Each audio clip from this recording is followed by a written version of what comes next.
Hello everyone, welcome back to the channel. स्वागत है आप सभी का आपके अपने यूट्यूब प्लेटफॉर्म जेआरएफ अड्डा पे। एज यू ऑल नो कि कल जो है रिजल्ट आपका जून 2024 एग्जामिनेशन का अनाउंस हो चुका है। आप सभी ने देखा भी होगा। First of all many many congratulation उन सभी को जिनका भी एग्जामिनेशन जो है क्रैक हुआ है, चाहे नेट है, जेआरएफ है या ओनली फॉर पीएचडी है।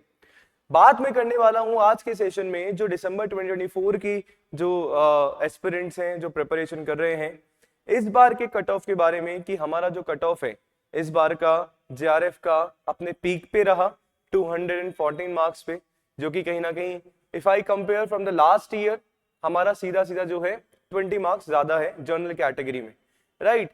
तो क्या रीजन हो सकता है एकदम से इतना डिफरेंस हमें देखने को मिला, और दिसंबर 2024 एग्जाम की हम लोग अगर प्रिपरेशन कर रहे हैं तो क्या चीजें हमें ध्यान में रखनी है, क्या स्ट्रैटेजी हमें फॉलो करनी है। इन तमाम सवालों के जो जवाब है आपको इस सेशन में मिलने वाले हैं। सो चैनल पे फर्स्ट टाइम विजिट किया है तो चैनल को सब्सक्राइब जरूर कर दीजिएगा। मेरा नाम है योगेश और मैं आप सभी के लिए लेके आता हूं आपके अपने चैनल जेआरएफ अड्डा और कॉमर्स स्पॉटलाइट बाय जेआरएफ अड्डा पे पेपर टू मैनेजमेंट की क्लास, जहां पे मंडे टू सैटरडे दिन में 3 बजे मैं आप सभी के लिए पेपर टू मैनेजमेंट की क्लासेस लेके आता हूं, जो कि पूरा का पूरा डेडिकेटेडली आप सभी को पढ़ा रहे हैं फॉर दिसंबर 2024 एग्जामिनेशन। इसके अलावा अगर आप सभी जो है कोर्सेज में एनरोल करना चाहते हैं, अगर आप लोग को अच्छा लगता है मेरा दिया हुआ कंटेंट, तो आप सभी जो है पेड कोर्सेज में जेआरएफ अड्डा फैमिली के साथ जुड़ सकते हैं। अभी सिलेक्शन मैक्सिमम सिलेक्शन की खुशी में जो है आप सभी के लिए 20% का डिस्काउंट है जो सारे के सारे कोर्सेज पे दिया जा रहा है। तो बिल्कुल आप JRF20 कोड अप्लाई करके 20% डिस्काउंट अवेल कर सकते हैं सारे कोर्सेज सारी टेस्ट सीरीज में।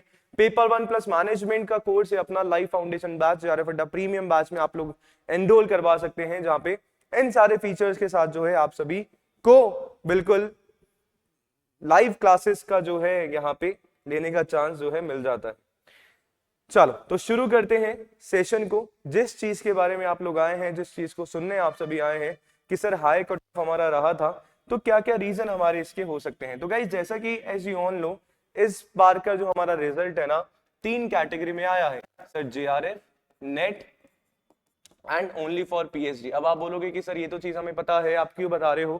क्योंकि कहीं ना कहीं इसका जो इफेक्ट है मुझे लगता है कि हमें इस रीजन से ही देखने को मिला है। क्यों? क्योंकि लास्ट टाइम तक क्या हो रहा था ना, एग्जामिनेशन हमारा जेआरएफ और नेट कैटेगरी में ही हमारा रिजल्ट आ रहा था।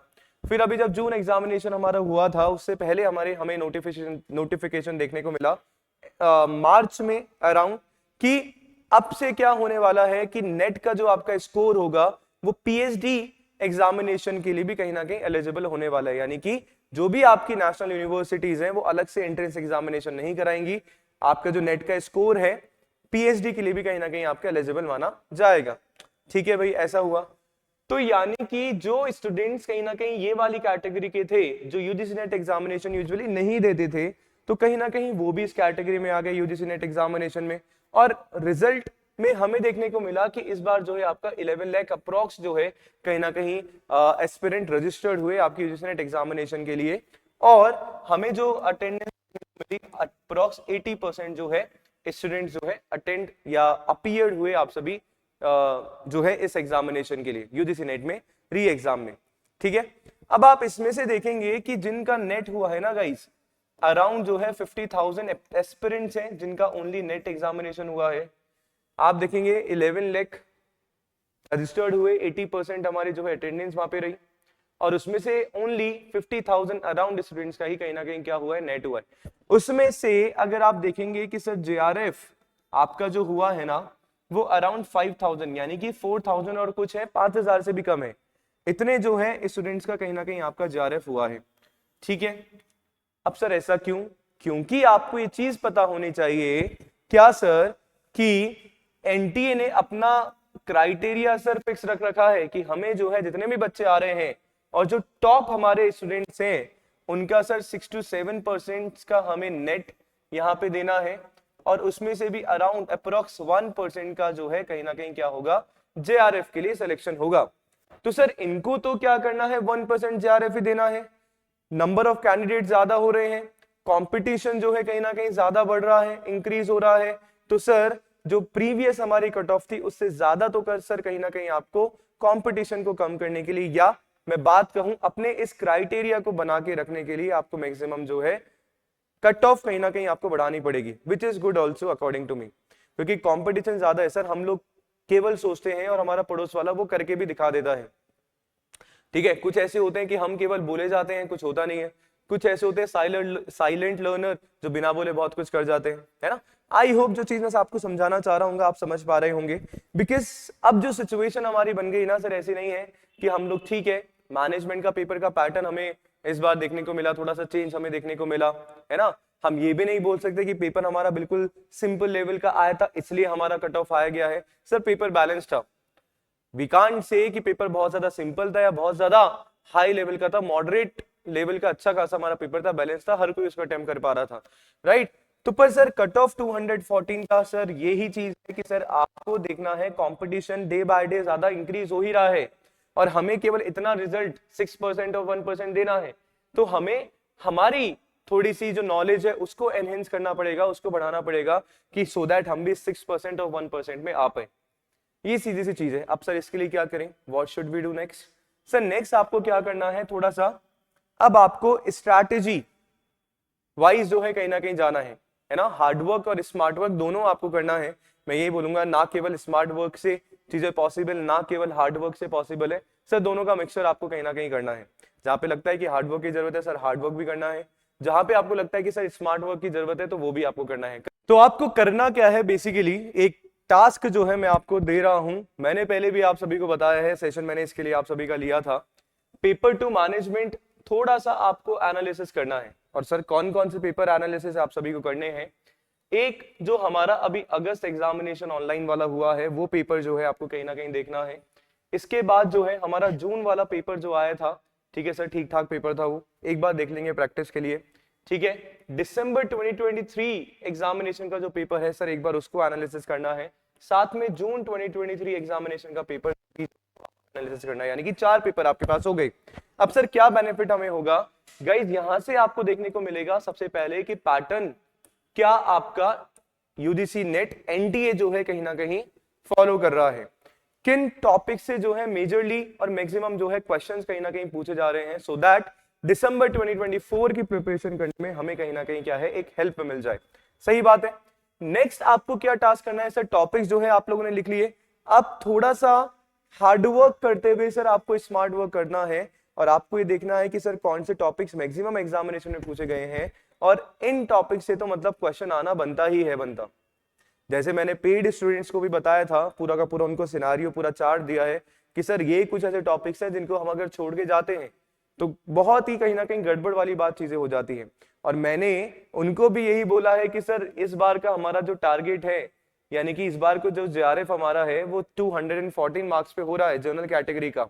जो जनरल से हैं, जो जेआरएफ पढ़ना चाहते हैं सर उसके लिए तो थोड़ा सा क्राइटेरिया मैंने खुद ने ही 16 नंबर ज्यादा बढ़ा दिए हैं, यानी कि 230 प्लस तो भैया आप सभी को इस बार का यानी कि दिसंबर 2024 एग्जामिनेशन का चाहिए ही चाहिए।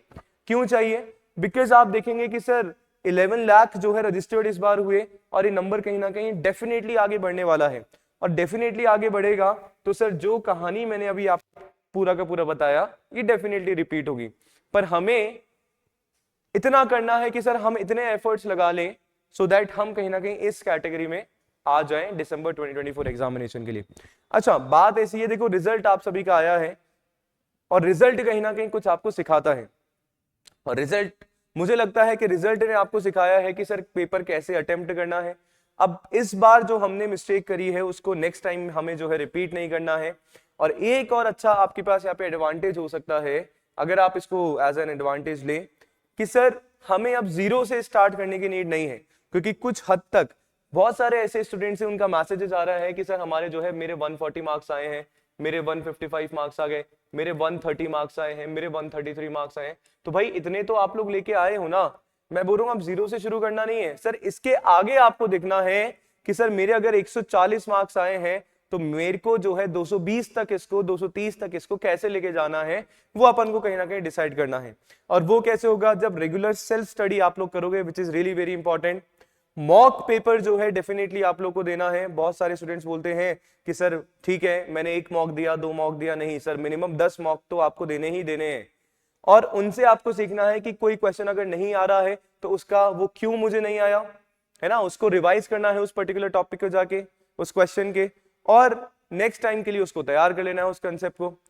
अब मैंने बोल दिया कि सर मॉक टेस्ट देना है, तो सर देना तो आपको ही पड़ेगा, मैं केवल बता सकता हूं कि आपको इस तरीके से काम करना है, पर आप सभी को ही करना पड़ेगा। अगर कोई मुझसे पूछेगा कि योगेश सर मुझे बता दो जयपुर से दिल्ली मुझे जाना है, कौन सी बस, ट्रेन और कौन सी फ्लाइट है, तो मैं बता सकता हूँ कि भैया ये, इवन मैं टिकट भी बुक करा सकता हूँ, पर चल के जो दिल्ली है भैया उसको ही जाना पड़ेगा, मैं साथ में छोड़ के नहीं आ सकता, है ना। तो that you have to understand कि आप किसी से भी पढ़ें, सर पढ़ना आपको है, आपको देखना है कि क्या मेरे लिए सही है, कौन सा कंटेंट मेरे लिए सही है, कौन सा कंटेंट मेरे लिए गलत है, और आपको अपने रिसोर्सेज को भी लिमिटेड रखना है। ऐसा नहीं है सर 50 जगह से मैं पढ़ रहा हूं, पूरा मिक्सअप में हो गया है, ऐसा भी नहीं करना है।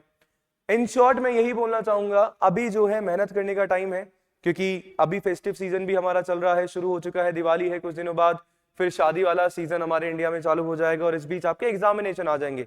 तो ये वाला जो टाइम पीरियड चल रहा है, मैं पिछले महीने से भी बोलता आ रहा हूँ कि इसको वेस्ट नहीं करना है और यूटिलाइज हमें करना है for December 2024 examination. I hope जो मैं कहना चाह रहा हूँ आप सभी समझ पाए होंगे, जो मैं मैसेज कन्वे करना चाह रहा हूँ आप लोग बिल्कुल समझ गए होंगे। इसके अलावा कुछ भी डाउट होता है तो कमेंट में बिल्कुल आप सभी लिख सकते हैं, पूछ सकते हैं। बाकी मिलते हैं हम लोग JRF अड्डा कॉमर्स स्पॉटलाइट बाय JRF अड्डा पे दिन में 3 बजे पेपर 2 मैनेजमेंट की क्लास में। इसके अलावा अगर आप सभी को अच्छा लगता है मेरा कंटेंट, तो जैसा कि मैंने बताया JRF 20 कोड अप्लाई करके 20% डिस्काउंट के साथ जो है कोर्सेज पे आप सभी एनरोल करवा सकते हैं। लास्ट ईयर का है सर 500 प्लस सिलेक्शन, और बहुत जल्दी आप सभी के पास आने वाला है। इस बार जून 2024 की सिलेक्शन जो है JRF अड्डा ने अपने पीक लेवल पे दिए हैं कहीं ना कहीं, ठीक है। जैसा रिजल्ट, जैसा हाई कट ऑफ हमारा इस बार पीक पे गया है, JRF अड्डा के रिजल्ट्स भी कहीं ना कहीं अपने पीक पे हैं। फाइन, तो पेपर 1 और पेपर 2 मैनेजमेंट दोनों ही कोर्सेज अपने यहाँ पे अवेलेबल है। जैसा कि मैंने आप सभी को बताया था, सपोर्ट पे कॉल जरूर करिए, जो भी डाउट होता है उसको पूछिए, और बिल्कुल मैं इंतजार करूंगा आप सभी का यूट्यूब वाली क्लासेस में, साथ में पेड में तो हम लोग पढ़ ही रहे हैं। तो थैंक यू सो मच, मिलते हैं नेक्स्ट सेशन में, बने रहिए JRF अड्डा के साथ। शुक्रिया, धन्यवाद।